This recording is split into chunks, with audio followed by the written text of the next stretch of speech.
தராவி, கியாமுல் லைல், தஹஜத், வித்ர் இது சம்பந்தமா ஏன்னா இதுல நிறைய குழப்பங்கள் மக்கள் மத்தியில இருக்கு.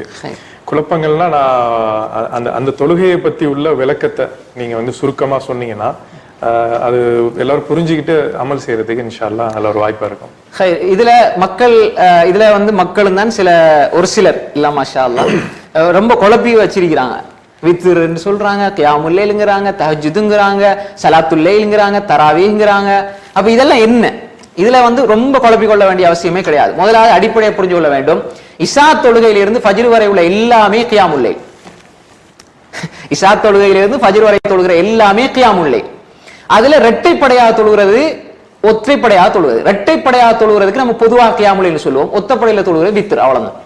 அதை தூங்கி எழுப்பி தொழுதுனா தஹஜ்ஜத், நேர காலத்துல விழித்து தொழுதால் கியாமுல் லைல். ஸலாத்து தராவி என்பது ரசூலுல்லாஹ் காலத்துல சொல்லப்படல. பிற்பட்ட காலங்கள்ல அந்த 2 ரக்காத் 4 ரக்காத் தொழுதுட்டு கொஞ்சம் ஓய்வெடுத்து தொழுதனால அந்த பேர் வந்தது தராவி என்று. தராவி, கியாமுல் லைல், தஹஜ்ஜுத் எல்லாம் உண்டு. எல்லாம் இரவில செய்யப்படக்கூடிய வணக்கங்கள் தான். அப்ப எனவே இப்ப இஷா தொழுகையில் இருந்து ஃபஜ்ர் வரைக்குள்ள தொழுகை எல்லாம் கியாமுல் லைல். அப்ப அந்த கியாமுல் லைல், ஸலாத்துல் லைல், அது மாதிரி தஹஜ்ஜுத், தராவிஹ் எல்லாம் ஒன்றுதான். அது 2 தொழக்கூடியது. கடைசியில தொழக்கூடிய 1, அதே மாதிரி 1, அது மாதிரி 3, அதே மாதிரி 5, அது மாதிரி 7, 9, 11 வரைக்கும் வித்திரு இருக்குது. 11ல முரண்பாடுகள் இருக்குது. 9 வரைக்கும் சரியான அறிவிப்புகள் இருக்குது. ரசூலுல்லாஹ் வித்ர் தொழுது இருக்கிறாங்க. 5 ஒரே ஸலாத்துல தொழுது இருக்கிறாங்க. 7 ஒரே ஸலாத்துல தொழுது இருக்கிறாங்க. 9 8ல அத்தையாத் இருந்து 9ல தொழுது இருக்கிறாங்க. வித்ர் அப்படி இருக்கிறது. அப்ப எனவே தெளிவாக நாம் புரிந்து கொள்ள வேண்டும். இதுல குழப்பிக்கொள்ள வேண்டிய அவசியம் இல்லை. ஒரு ஆள் ஆரம்ப நேரத்துல இஷாக்கு பிறகு தொழுதுட்டு படுக்கிறாரு, உறங்குறாரு, கடைசியில 1 ரக்காத் வித்ர் தொழுறாரு, முடிஞ்சு. அதே மாதிரி ஒரு ஆள் நேரத்தோட தூங்கி கடைசி ஷஹருடைய நேரத்துல எழுப்பி தொழுகிறாரு, தஹஜ்ஜுத் தூங்கியது, அதாவது வமினல் லைலி ஃபதஹஜ்ஜத் பி நாஃபிலத்தல் லக், தூங்கி எழும்பி இரவில தஹஜ்ஜுத் தொழுங்க, இரவில நீங்க தஹஜ்ஜுத் தொழுங்க என்றுதான் இங்கே வந்திருக்கிறது. இது ஒரு விஷயம். இரண்டாவதாக இதனுடைய எண்ணிக்கை சம்பந்தமாக, அதாவது இரவு தொழுகை நம்ம எத்தனை ரக்காத் தொழணும், இது சம்பந்தமாக வந்திருக்கக்கூடிய ஹதீஸை பொறுத்தவரை 2 அறிவிப்புகள் இருக்கிறது. ஒன்று ஆயிஷா ரலியல்லாஹு அறிவிப்பு, 2வது அப்துல்லாஹ் இப்னு உமர் ரலியல்லாஹு அறிவிப்பு. ரெண்டுமே சஹீஹானதான். ஒன்று ஆயிஷா ரலியல்லாஹு சொல்றாங்க, ரசூல் ஸல்லல்லாஹு அலைஹி வஸல்லம் ரமலான் அல்லாத காலங்கள்ல 11ஐ விட அதிகமாக தொழவில்லை என்ற கருத்து சொல்றாங்க. அப்ப இந்த ஹதீஸ் ரசூலுல்லாஹ்வுடைய தொழுகை இத்தனைதான் என்று வரையறுத்து இதுக்கு உள்ளதான் தொழணும் என்று சொல்லி வரக்கூடிய ஹதீஸ் அல்ல. ஆனால் ஒருவர் 11ஓடு சுருக்கிக் கொள்றார் என்றால் அவர் ஹதீஸை ரசூலுல்லாஹ்வுடைய சுன்னாவை பின்பற்றுகிறார் என்று எடுத்துக்கொள்ளலாம்.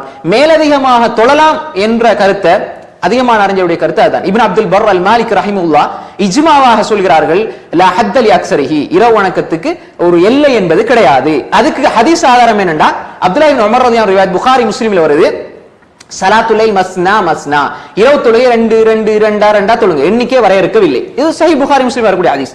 2 2 2 தொழுங்க. ஃபைதா ஹஷிய அஹதுக்கும் அஸ்ஸுபஹ, யாராவது உங்களில் ஒரு தொழுகை சுபஹை பயந்தால் ஃபல்யூத்திர் பிரகா வஹிதா தூத்திர் லஹு மகத் ஸல்லா, அவர் தொழுத ஒன்றுக்கு வித்ராக ஒன்றே ஆக்கிக் கொள்ளுங்கள். இதுதான் ரசூலுல்லாஹ் காட்டின வழிமுறை. அப்ப எனவே இதுல குழப்பிக்கொள்ள வேண்டிய அவசியம் கிடையாது. எனவே சுன்னாவை பின்பற்றோம் என்று சொன்னால், ஒரு மனிதர் ரசூலுல்லாஹ் 11 தொழுதாங்க, அதை விட நான் தொழ முடியாதுன்னா நீங்க அந்த அடிப்படையில் தொழ வேண்டும். ஹுதைஃபத்து பின் யமான் ரலியல்லாஹு சொல்றாங்க, ரசூல் ஸல்லல்லாஹு அலைஹி வஸல்லம் தக்பீரை கட்டினாங்க, தக்பீரை கட்டி சூரா ஃபாத்திஹா ஓதி, பக்ரா ஓதுனாங்க, ஆல் இம்ரான் ஓதுனாங்க, நிசா ஓதுனாங்க, 5 ஜுஸ் ஒரு ரக்காத்துல ஓதுனாங்க.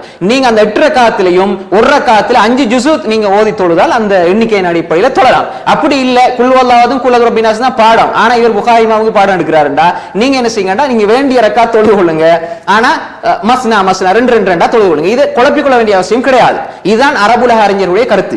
எல்லா அறிஞர்களுடைய பெரும்பான்மையான அறிஞர்கள், அதனால இப்னு அப்துல் பர் அல் மாலிக் ரஹிமஹுல்லாஹுடைய கருத்து நான் சொன்னேன், இஜ்மாவாக இந்த கருத்து சொல்றாங்க. எனவே அது குழப்பிக்கொள்ள வேண்டிய அவசியம் கிடையாது.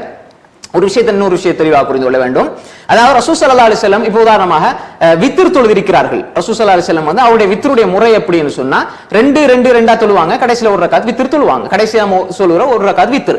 அப்போ ஒரு மனிதர் வித்ர மட்டும் தொழுறார் என்றாலும் பிரச்சனை இல்லை, அவர் 5ஓட வித்ர் தொழலாம், 7 தொழலாம், 9 தொழலாம், அது பிரச்சனையா இல்ல. எனவே இரவு தொழுகை 2 2 2 2 தொழுது போட்டு ரசூல் ஸல்லல்லாஹு அலைஹி வஸல்லம் அதிகமான வழக்காறு எப்படி இருந்துன்னு சொன்னா 2 2 2 2 தொழுவாங்க. அதுக்கு அப்புறம் என்ன செய்வாங்க என்றால் ஒரு ரக்காத் வித்திர் தொழுவாங்க. 3 சேர்த்து தொழுவதாக ஹதீஸ்ல எங்குமே கிடையாது. ஆனா அது ஒரு ஹதீஸ்ல விளக்கமாகத்தான் எடுக்கப்படுகிறது. அந்த ஆயிஷா ரலியல்லாஹு ஹதீஸ்ல 4 ரக்காத்னா 2 தான் தொழுவாங்க, 3 கடைசியில வித்திர் தொழுவாங்க. அந்த 3 என்று சொல்லின பொழுது அந்த 3 சேர்த்து தொழுவாங்க என்ன மாதிரி விளங்கினாலும் வேற ஹதீஸ் வந்து தெளிவா சொல்லுது ரசூலுல்லாஹ் அப்படி தொலைல என்று. ரசூலுல்லாஹ் 3 சேர்த்து தொழுதாங்கன்ற ஹதீஸ் எங்குமே கிடையாது. அவர்களுடைய தொழுகையின் அடிப்படை 2 கடைசியில 1 என்பது சில காலங்களில் ரசூல் ஸல்லல்லாஹு அலைஹி வஸல்லம் வித்திரை வந்து 5ஆக தொழுதிருக்கிறார்கள், அதே மாதிரி 7ஆக தொழுதிருக்கிறார்கள், 9ஆகவும் தொழுதிருக்கிறார்கள். எனவே கியாமுல் லைல் என்பது அதனுடைய எண்ணிக்கைக்கு வரையறை என்பது கிடையாது. ஒருவர் 8 அதே மாதிரி 3 வித்திர் தொழுது கொண்டால் அவருக்கு வந்து அவர் சுன்னாவை பின்பற்றிய நன்மை கிடைக்கும். மாற்றமா அதுக்கு மேலதிகமா தொழுகிற பித்அத் என்று சொல்ற அளவுக்கு எந்த ஆதாரங்களும் ஹதீஸிலே கிடையாது. அதே மாதிரி வந்து நமக்கு முடியுமான அளவு 2 தொழுது கொள்ள வேண்டும். இல்ல நான் ரசூலுல்லாஹ் தொழுத மாதிரி வந்து 8 3 தான் தொழுவேன் என்று சொன்னா நீங்க சூரத்துல் பக்ரா எடுங்க, அதே மாதிரி ஆல இம்ரான், அதே மாதிரி நிசா, மாயிதா இதுகளை ஓதி நம்ம நீண்ட நேரமாக தொழ வேண்டும். அதுவும் தப்பு கிடையாது.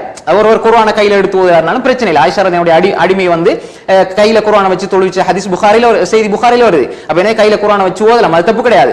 ஆனால் இந்த செய்தியை பொறுத்தவரை இந்த 2 விதங்கள், அதாவது ஒருவர் அதனுடைய எண்ணிக்கை கூட்ட விரும்பினால் இப்னு உமர் ரலியல்லாஹு ஹதீஸ் அமல் செய்யலாம். ஒருவர் அதனுடைய கைஃபியத் அதனுடைய முறையை கூட்ட விரும்பினால் ஆயிஷா ரலியல்லாஹு ஹதீஸை அமல் செய்யலாம். இதுல குழப்பிக் கொள்வதற்கு எந்த ஒரு விஷயமும் இல்லை.